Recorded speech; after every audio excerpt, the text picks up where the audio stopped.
Coming up on Torrance Today, Governor Gavin Newsom announced the state of emergency for COVID-19 will come to an end in February.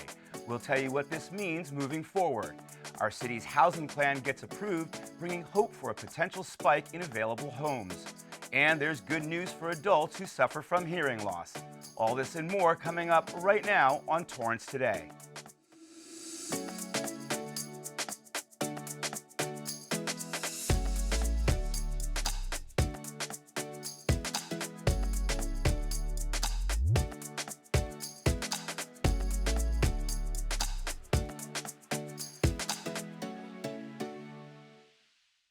Welcome to Torrance Today. I'm Kirk Lyons.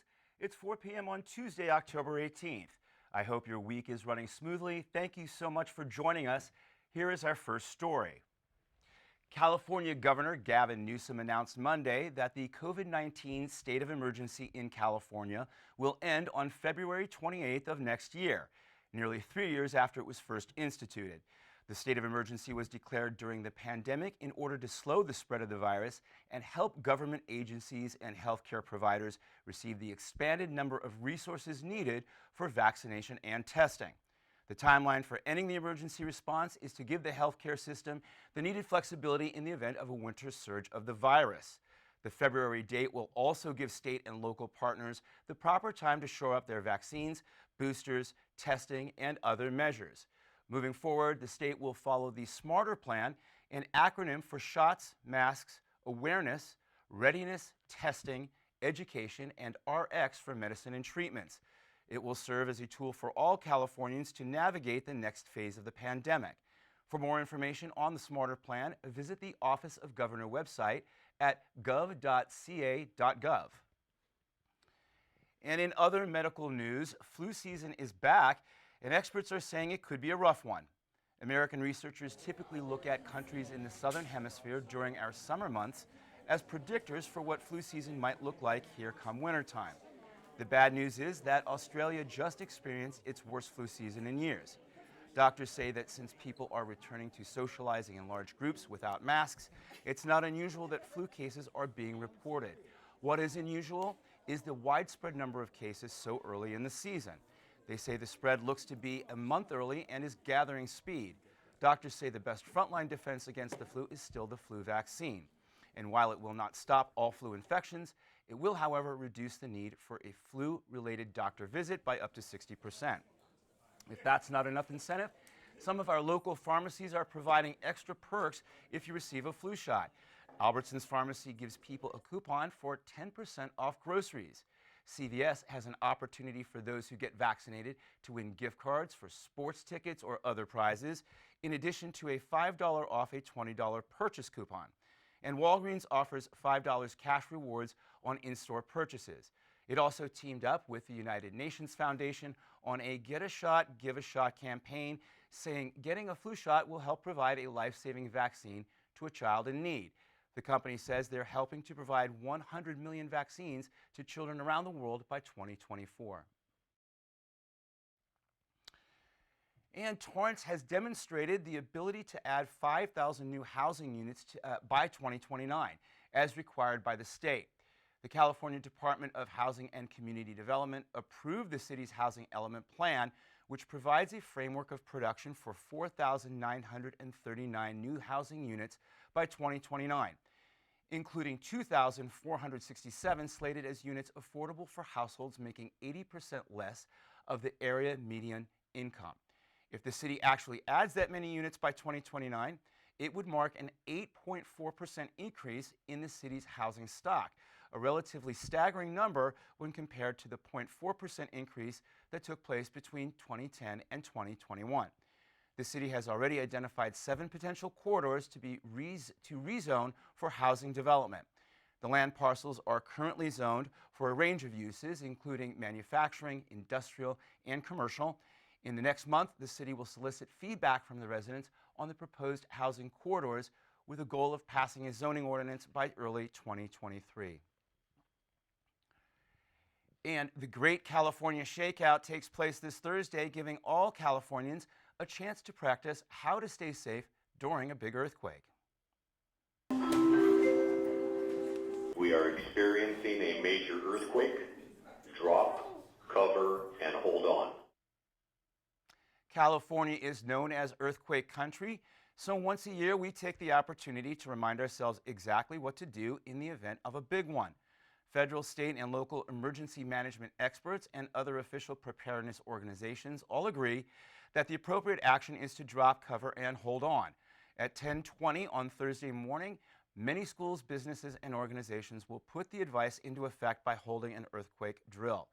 Experts remind us the event is also a good time to revisit the earthquake kits we keep in our homes and vehicles, making sure to test batteries and dispose of any expired food products. It's also a good time to re-examine the earthquake insurance we have on our homes. If you are interested in where or how you can participate in this important and potentially life-saving exercise, visit shakeout.org for more information. A coloring and conversation event will take place tomorrow at the Southeast Library. This is your chance to relax, create, socialize, and of course, color along with fellow lovers of the activity.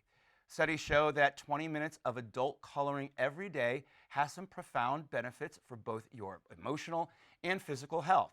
It not only relaxes your brain, but because coloring utilizes different parts of your brain's cerebral hemispheres, it improves overall brain function. While it doesn't replace art therapy, the focus that is involved does put you in a meditative state, keeping you in the present.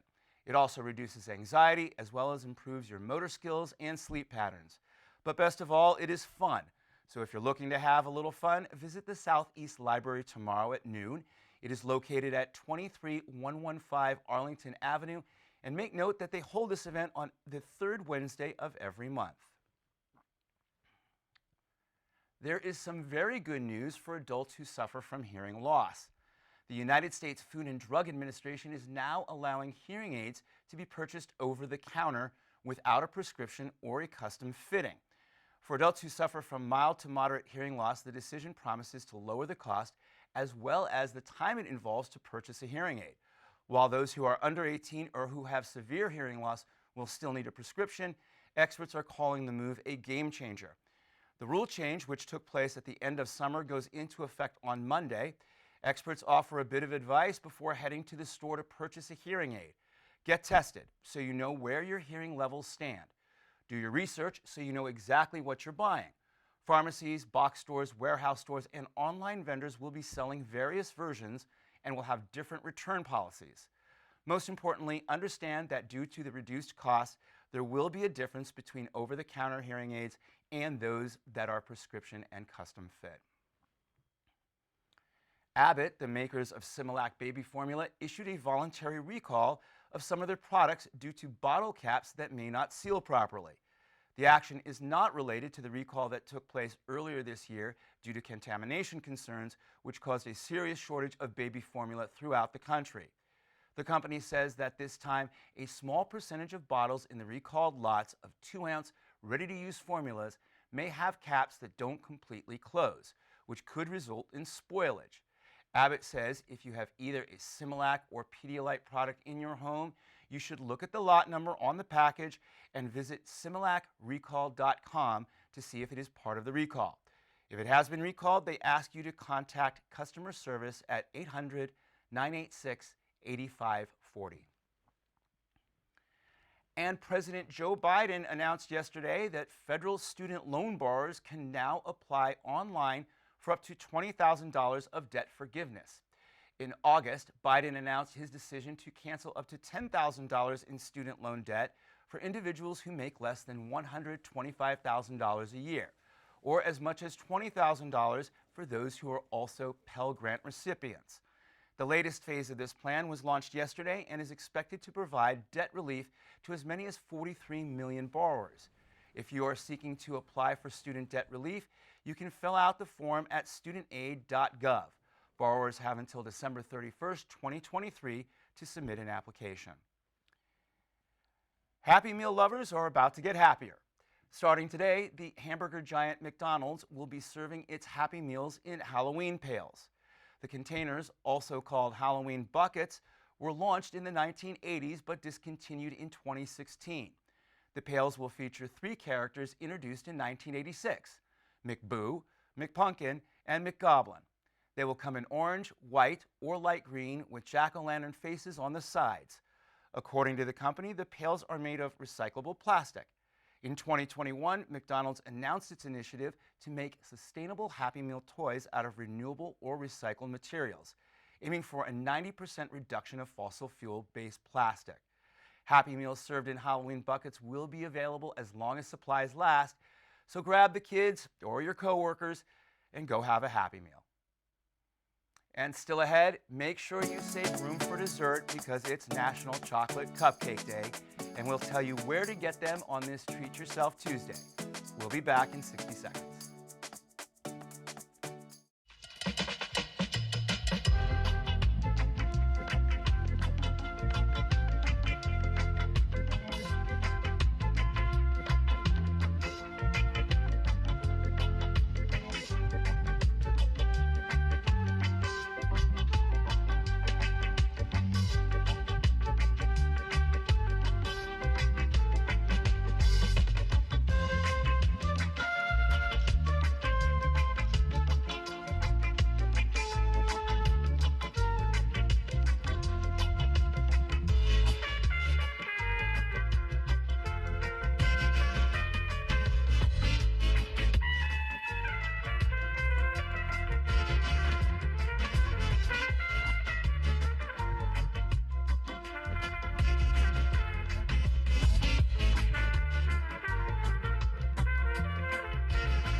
At the end of every episode of Torrance Today, we want to share a positive story that fits the theme for the day. On this Treat Yourself Tuesday, we'd like to wish you a happy National Chocolate Cupcake Day. That's right, October 18th is the day that annually celebrates the sweetness of these handheld and portable chocolate cakes. The origin of the cupcake can be traced back to 1796, when a recipe notation of a cake to be baked in a small cup was written in American Cookery by Amelia Simmons. The earliest known documentation of the term cupcake was in 1828 in Eliza Leslie's cookbook, 75 Receipts for Pastry, Cakes, and Sweetmeats. So if you're looking to celebrate this decadent day in fitting style, we have 3 suggestions for you. Head down to the Torrance Bakery on El Prado Street in downtown Torrance for one of their chocolate blossom or German chocolate cupcakes. Another option is King's Hawaiian Bakery and Restaurant on Sepulveda Boulevard. Order their Dobosh cupcake made of chocolate chiffon and injected with chocolate pudding. Lastly, don't underestimate the chocolate cupcakes served at the bakeries in our local markets like Albertsons, Ralph's, and Vaughn's. They are always a good go-to if you want to do some one-stop shopping. Well, that's our show for today. Let us know if you have a positive story to tell by emailing us at torranceToday@torranceca.gov. Thank you for joining us. We'll see you back here tomorrow with more news from and for our Torrance community. Have a great day.